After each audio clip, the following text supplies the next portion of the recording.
Bueno, mi presentación, primero agradecer a Nextel por invitarnos a participar en un aforo tan concurrido. Mi presentación, a pesar de ser un fabricante del mundo tecnológico, voy a bajar poco a lo que es el plano tecnológico y va a versar más sobre el plano conceptual relativo a lo que es la seguridad del dato, ¿vale? Que es a lo que Imperva nos dedicamos.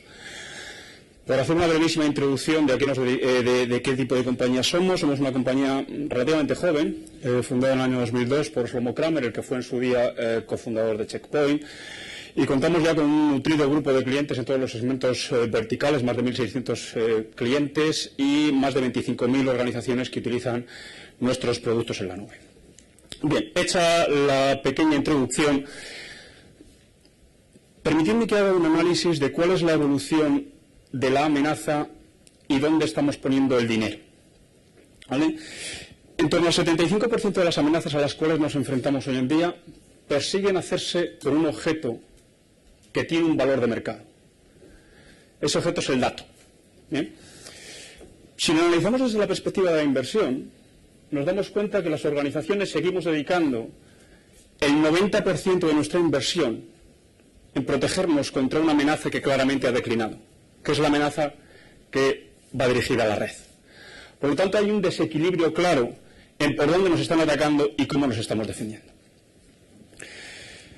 Ojo, no se me malinterprete. Yo no digo que las herramientas de seguridad tradicional, las herramientas de seguridad de red, los firewalls, los IPS, por más de nueva generación que sean, las soluciones anti-malware o los mismos DLPs, que son algo más nuevos, no cumplan su misión ni deban seguir estando en la organización. Tienen su rol dentro de la infraestructura de seguridad. Lo que yo digo es que no son suficientes. Y digo que no es suficiente circunscribir la política de seguridad en torno a un elemento como es el perímetro que ha desaparecido o el puesto de trabajo que cada vez está más difuminado y que hay que circunscribirla en torno al dato. Tenemos buena prueba de ello en el último año. Casos como el de Sony, 70 millones de registros a la fuga. Casos como el de Citibank, centenares de miles de números de tarjetas de crédito sustraídos. Nokia, no hay que irse tan lejos. Inteco, en España, la organización abanderada de prescribir políticas adecuadas de seguridad, 30.000 registros sustraídos. La Dirección General de la Policía, BIP. ¿Alguien piensa que todas estas organizaciones carecían de equipamiento como el que he mencionado? Firewalls, IPS, soluciones anti-malware. ¿Alguien piensa que estas organizaciones carecían de equipos avezados, humanos quiero decir, en lo que es el tratamiento de la seguridad? Nadie lo piensa. Nadie piensa que los señores de Citibank no tenían un equipo suficientemente avezado, humano y tecnológico para luchar contra él. Lo que no tenían son los recursos suficientes para luchar contra una evolución de la amenaza que es completamente distinta a lo que habíamos visto hasta ahora. Esta transparencia empieza con una mentira, ¿vale? Que es el título, la del minuto. Porque me iba a pasar aquí prácticamente el resto de la ponencia. Así que no os molestéis en mirar slides porque no voy a pasar muchas. Bien, nosotros nos dedicamos a dar seguridad al dato, tanto en forma estructurada, en bases de datos, en forma desestructurada, en ficheros, y protegemos el acceso al mismo a través de las aplicaciones. ¿Y de qué lo protegemos? Pues obviamente de los malos de siempre, de los señores que están fuera. A Jorge no le gustaba llamarlos hackers. Muy bien, los llamamos como queramos, ¿no? Señores que nos atacan. ¿Bien? Pero no nos olvidemos de qué es lo que ocurre a manos del personal interno. Imperva en el último año ha hecho un par de encuestas que han arrojado datos, cuando menos, a tener en cuenta. El 72% de los entrevistados, en una muestra de 1.200 personas, reconoció que en algún momento de sus carreras profesionales habían sustraído datos de sus organizaciones, ¿vale? Y lo más interesante de todo esto es que ellos pensaban que los datos eran suyos. Es que los he traído yo, este cliente lo capté yo. Sí, lo captaste bajo nómina de, ¿vale? O sea, esa posesión que tiene el usuario de la organización de que el dato es suyo, esa sensación. Cuando la pregunta se hacía a los usuarios con altos privilegios, léase administradores de bases de datos, administradores de servidores de ficheros, el 90% de ellos reconocieron que por un precio adecuado estarían dispuestos a comercializar datos de sus organizaciones. ¿Vale? Por lo tanto, ojo, que podemos estar luchando contra una amenaza, que es la externa, cuando el enemigo ya está dentro. Hubo hace unos años un chiste, de estos que una viñeta en un periódico, donde decía que en el Río Grande habían puesto la frontera de los Estados Unidos, habían puesto una valla de 6 metros, y enfrente había un señor que vendía escaleras de 7. ¿Vale? Entonces, ¿cuál es la cuestión aquí? Partamos de la premisa que el atacante ya está dentro. Jorge mencionaba otra vez antes, Flame. El atacante ya está dentro. O partimos de esa premisa, o estamos haciendo un pan como unas tortas. ¿Vale? Ojo, no se me malinterpreten tampoco. Yo no quiero decir que estemos rodeados de delincuentes, ni que tengamos usuarios maliciosos constantemente y que tengamos que estar tocándonos la cartera. No. ¿Vale? Pero también hay que tener en cuenta que no solo se fuga información por mala intención. La negligencia en muchos casos también está detrás.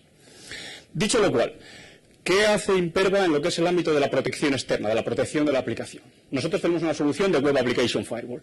Permitiendo una pequeña licencia pedagógica, porque observo que hay bastante confusión entre lo que es un firewall de aplicaciones y un firewall de aplicaciones web.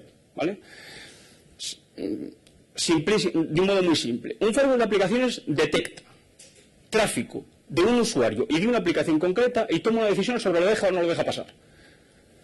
Perdonadme el burro delante para que no se espante. Jesús Vega necesita comunicarse con los Estados Unidos, ahorros de costes de comunicaciones. Jesús Vega, Skype, pasa. Usuario X trabaja solo en el territorio nacional, usuario X, Skype, no pasa. Reduciéndolo a un planteamiento muy simple, esto es lo que hace un firewall de aplicaciones. Un firewall de aplicaciones web tiene la obligación de entender la lógica de la aplicación. ¿Qué páginas la componen? ¿Cuál es la secuencia lógica de paso de una a otra? Si el usuario tiene que estar autenticado o no. ¿Qué datos se tienen que pasar en cada uno de los campos? Si lo que está haciendo el usuario es ortodoxo o no desde la perspectiva del uso del aplicativo. Dicho lo cual, nosotros vamos a proteger contra ataques clásicos web. La retahíla de nombres sería muy larga, pero habéis oído todos SQL Injection, Cross-Site Scripting. Vamos, estamos aquí diciendo acrónimos toda la mañana, ¿vale? Protección contra ese tipo de ataques. Aspecto importante, el parcheo virtual. Habréis leído en distintas fuentes reconocidas del sector. Gartner dice que el 66% de las aplicaciones tienen vulnerabilidades severas. O WASP, la Organización para el Desarrollo de Código Web Seguro, dice que es el 82%. Y yo digo, mire señores, para este viaje no hacían falta forjas. Hace 25 años, cuando yo estaba en el ámbito universitario, un profesor llegó el primer día a la clase de algoritmos y dijo, señores, les voy a decir una cosa que no se les va a olvidar en su vida. De una pieza de código solo se puede asegurar con certeza absoluta una cosa. Contiene errores. La foto no ha cambiado. 25 años después estamos asistiendo al mismo escenario. Entonces, partiendo de esa premisa de que las aplicaciones tienen errores, por más mecanismos de desarrollo seguro que queramos implementar, creedme que me he encontrado con casos muy flagrantes en señores que se gastan mucho dinero en mecanismos de desarrollo seguro. El hecho de tener una herramienta que nos va a permitir parchear una vulnerabilidad en el momento que nosotros la detectamos nos va a dar una garantía de protección muy importante. ¿Vale? Tercer elemento, controles de reputación. A ver, cada vez más estamos observando que los ataques llegan a nuestras aplicaciones porque es por donde nos están entrando, ¿vale? O sea, ya no nos están entrando por el perímetro, nos están entrando por algo que saben que tiene agujeros para colarse, ¿vale? Por ahí se están metiendo. Provienen esos ataques de fuentes de dudosa reputación, redes de phishing, redes de Tor, botnets, etcétera, etcétera, etcétera, ¿vale? Por lo tanto, tener mecanismos que nos permitan identificar cuál es la reputación del origen desde el cual nos llega la conexión nos va a ayudar mucho para atacar o luchar contra los ataques de denegación de servicio. Denegación de servicio que en muchos casos es malinterpretada. Todos cuando estamos hablando de denegación de servicio pensamos, claro, ¿esto cómo es? Me inundan el canuto y aquí ya no pasa nadie. En el mes de agosto del año pasado Nosotros tuvimos la fortuna de asistir a un ataque de Anonymous, ¿vale? Los del mundo de la seguridad decimos que es un Anonymous bendito, ¿vale? Porque en alguna medida dinamiza el negocio. Vamos a ver. Eso nos dio un conocimiento muy interesante sobre cómo actúa esa gente. Fue un ataque observado, además a una entidad en España, fue portada en el New York Times y todo, donde durante los primeros 18 días estos señores se dedican a hacer la labor de proselitismo. YouTube, Facebook, Twitter, etcétera, etcétera, etcétera. Recabando acólitos para perpetrar el ataque. Durante 4 o 5 días después, 10 o 15 expertos, que son los verdaderos alma mater del mundo de Anonymous, toman la temperatura a la aplicación. Hacen pruebas. Ven si es vulnerable o no. ¿Por dónde me puedo colar? Si tienen éxito, el ataque se acabó. Me llevo la información, la expongo y, perdóname la expresión, dejo a la organización atacada con el culo al aire. ¿Vale? Si no tengo éxito y no he descubierto vulnerabilidades, lanzo el ataque de denegación de servicio. ¿Cómo lanzaron estos señores el ataque de denegación de servicio? Poniendo en el buscador que se buscara la letra A. 50 tíos os tumban un servidor. No se están inundando ni os están haciendo nada raro. 50 tíos a buscar la letra A os tumban el servidor. ¿Vale? Por tanto, importante tener mecanismos de lucha contra la denegación de servicio, no pensando desde la perspectiva de la inundación del canuto, sino desde la perspectiva de la saturación de la aplicación. ¿Vale? El mundo del Web Application Firewall no es nuevo, la tecnología lleva ya muchos años dando vueltas por ahí. Había el gran problema de los falsos positivos. Nosotros básicamente luchamos contra él por nuestros mecanismos de correlación. 5 capas, protección contra validación de protocolo HTTP, firmas de ataques. Las firmas están muy bien, pero no nos engañemos. Si el ataque es conocido, si el ataque es desconocido, la firma hace un par como unas tortas, no sirve para nada. He hablado de controles de reputación y 2 capas que a mí me parecen fundamentales. La detección de fugas de información a través del aplicativo, o sea, identificar patrones de datos que yo no quiero que se escapen, y apoyándonos en una 5ª capa que es fundamental, el perfilado de la aplicación. Saber si lo que se está haciendo con la aplicación es ortodoxo o no. En otros términos, si lo normal es que un usuario impute campos y se le devuelvan 5 registros, si un día alguien imputa campos y se le devuelven 5.000, date verde y con asa, oiga. Eso no es ortodoxo. Y como no es ortodoxo, yo lo tengo que bloquear. Y cuando menos alertar. Bien, introduzco un concepto que me va a permitir saltar a lo que es la parte de dentro, a proteger el dato como tal. Es un concepto que se llama Universal User Tracking. ¿Esto qué significa? No os descubro nada si os digo que en muchas ocasiones cuando se produce una transacción desde la aplicación web a la base de datos, esa transacción se produce utilizando un usuario genérico. DB user, sub user, web user, el user que queráis. Pero es un usuario genérico. ¿Esto qué quiere decir? Que yo no puedo poner cara y ojos al autor de la transacción. No puedo saber quién ha hecho qué, desde dónde lo ha hecho, cómo lo ha hecho, cuándo lo ha hecho, y una 6ª pregunta que me permitiría añadir contexto de negocio a cualquier transacción. ¿Por qué lo ha hecho? ¿Por qué un usuario del departamento de marketing me ha accedido a información de nóminas? Joder, la primera pregunta que yo me haría es ¿cómo demonios este tío tiene permisos para acceder a la información de nóminas? No parece muy razonable que a un usuario de marketing le aplique la necesidad de acceder a la información de nóminas. Esto ocurre habitualmente porque la gestión de permisos en las organizaciones es inadecuada. Y es inadecuada porque no es una tarea baladí. Vaya, en otros términos y ciñéndonos al ámbito de los sistemas SGSI, ¿vale? Los sistemas gestores de la seguridad. No aplica el principio de privilegio mínimo. Un usuario, cuanto más tiempo lleva trabajando para una organización, mayor número de privilegios adquiere. Porque se incorporó a la organización hace 10 años en el departamento de recursos humanos y de ahí pasó a finanzas o a marketing o ha trabajado en distintos proyectos que le hacen tener una cantidad de permisos muy superior a los que son estrictamente necesarios para el cometido de su labor, para su cometido ordinario.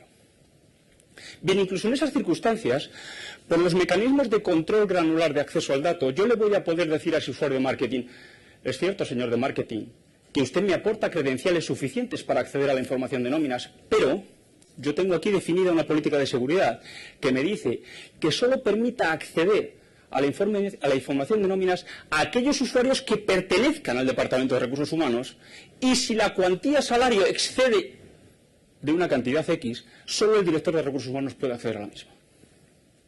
O sea, el control que anular el acceso al dato es extraordinario. La problemática de la gestión de los permisos de usuario no está resuelta.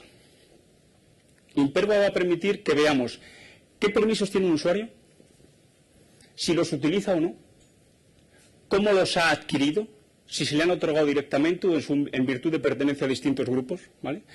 Y si los permisos, decía yo, que no a practicar el principio de privilegio mínimo. Privilegios no usados, privilegios no necesitados. Y un aspecto crucial, la gestión de los usuarios durmientes. Caballo de Troya en las organizaciones. Usuarios que se jubilan, usuarios que dejan la compañía, usuarios despedidos. Puertas de entrada que dejamos abiertas constantemente.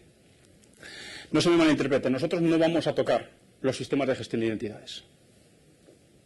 No vamos a tocar el Active Directory, ni el Oracle Identity Manager, no vamos a tocar eso. No es nuestro cometido. Vamos a facilitar enormemente la labor a los responsables de esas áreas, dándoles toda esa información para que puedan obrar en consecuencia. Auditoría de uso. A ver, el marco regulatorio cada vez se está haciendo más estricto por la que está cayendo, lógicamente. ¿Vale? Oiga, casos como PCI, como SOX, el Esquema Nacional de Seguridad, al final no son más que vueltas a una problemática con la cual nos hemos encontrado. ¿Vale? El nombre del marco regulatorio lo ponéis vosotros. A unos os afectarán unos, a otros os afectarán otros, si tenéis proyección internacional, si no la tenéis, si sois administración pública, si no lo sois. Cualquiera de ellos se circunscribe a 5 puntos fundamentales, son 5 puntos fundamentales en común.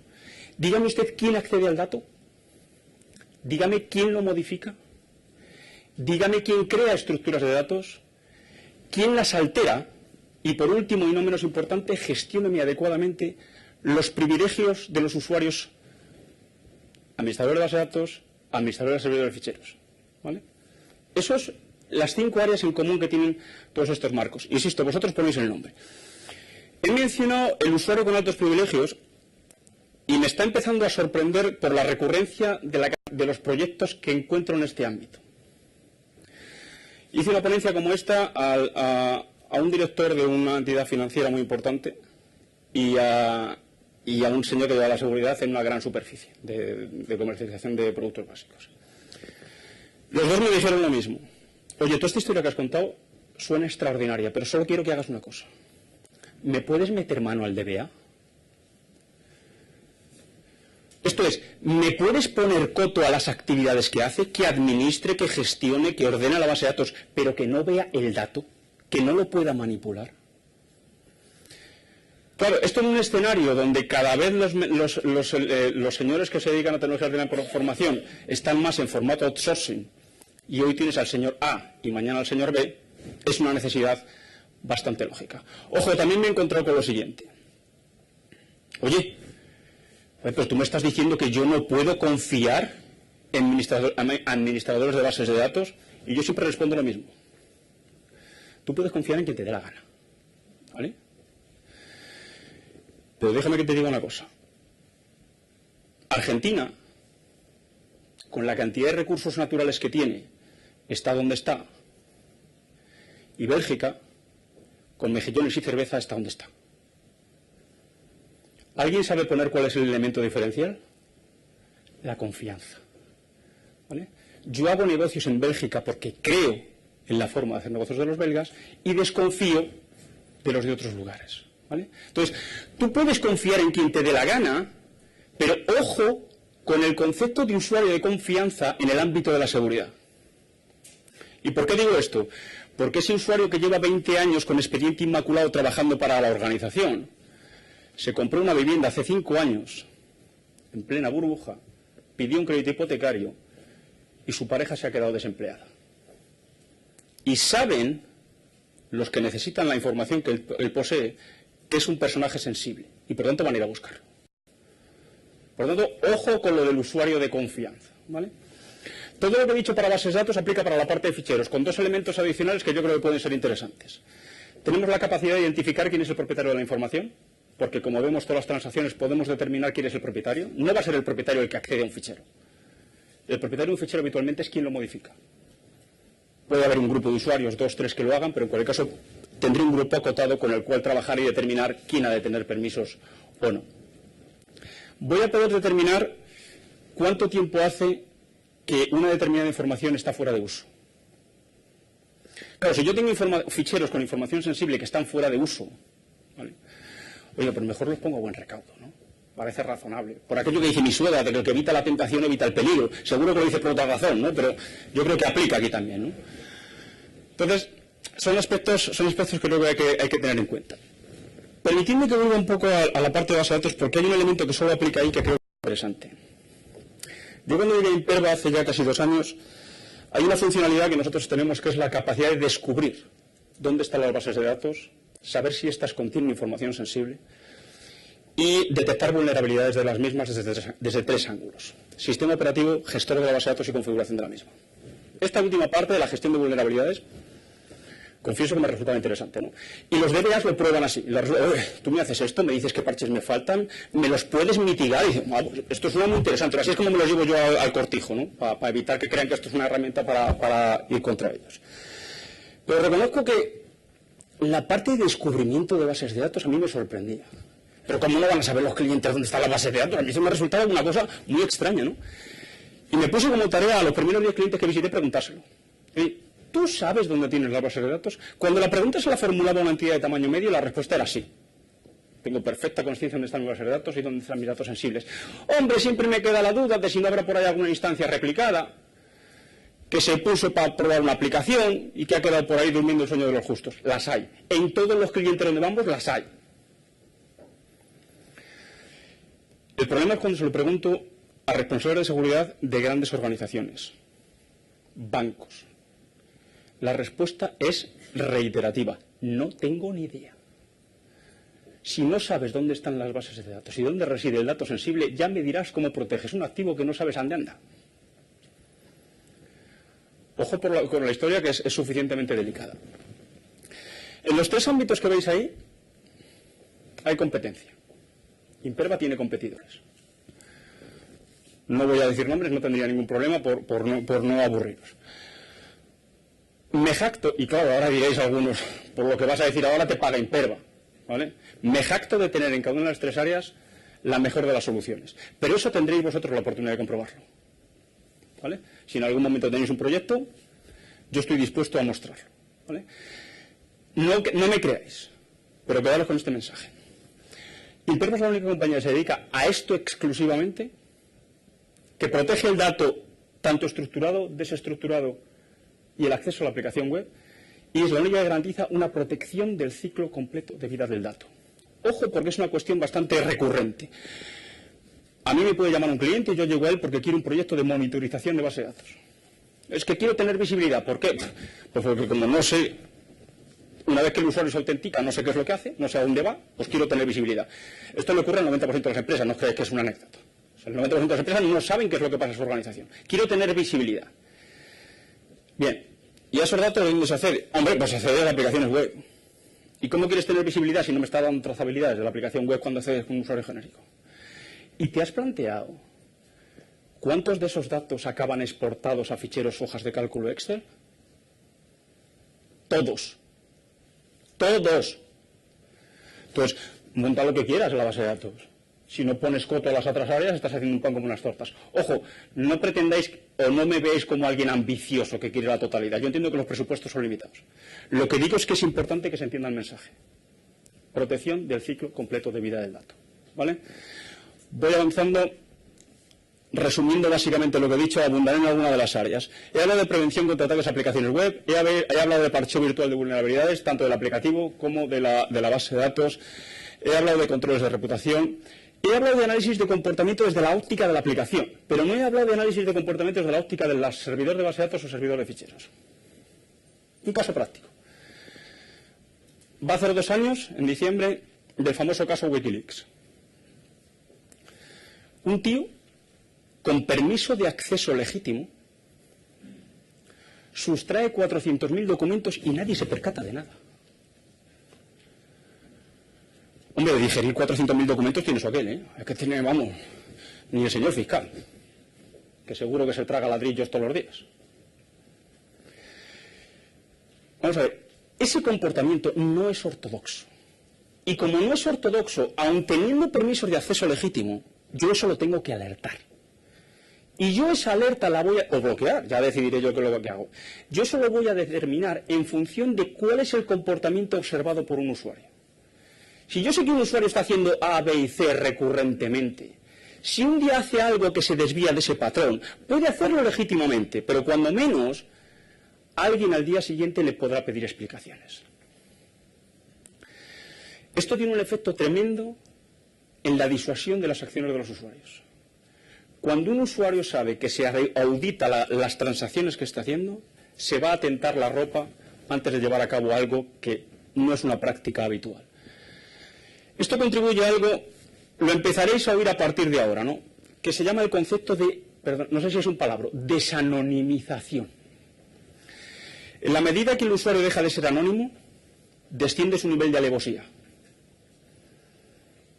Por tanto, antes de hacer algo, va a decir, espera, que igual no salgo indemne de esta. Claro, si el usuario de Chile me da igual. No hay convenio de extradición, pues el tío va a hacer lo que le da la gana, ¿no?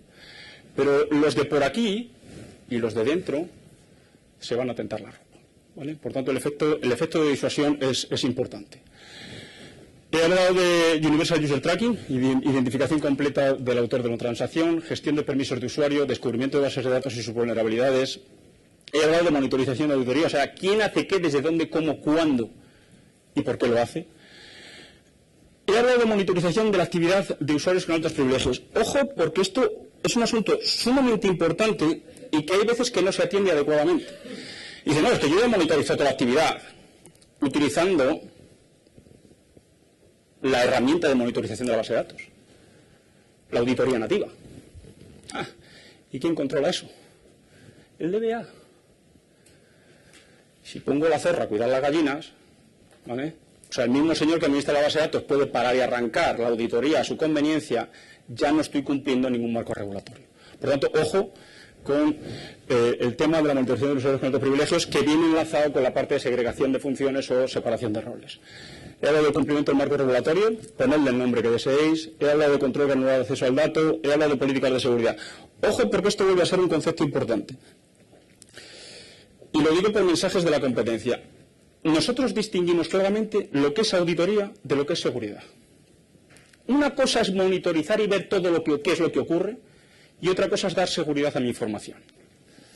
Pongo un ejemplo. Y además pongo un ejemplo que me dio un cliente. Un cliente, además, que luego lo veréis en una de las slides, que es un señor de teléfono.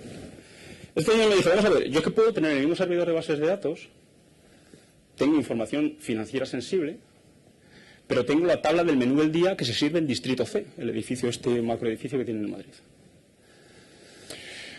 Hombre, a mí monitorizar los accesos al menú del día, como podéis obviar, o entender, me da de lado. Pero si alguien, utilizando un exploit de la base de datos en un acceso a la tabla del menú del día, me salta la información financiera, tengo un problema, ¿vale? Por tanto, nosotros decimos que estos son dos tareas separadas. Tú no puedes decir que solo vas a dar seguridad a lo que auditas. Yo digo que hay que dar seguridad al 100% del tráfico a la base de datos, no solo ver sentencias SQL, hay que bajar más abajo, hay que ver protocolo de base de datos y monitorizar aquello que yo necesite monitorizar.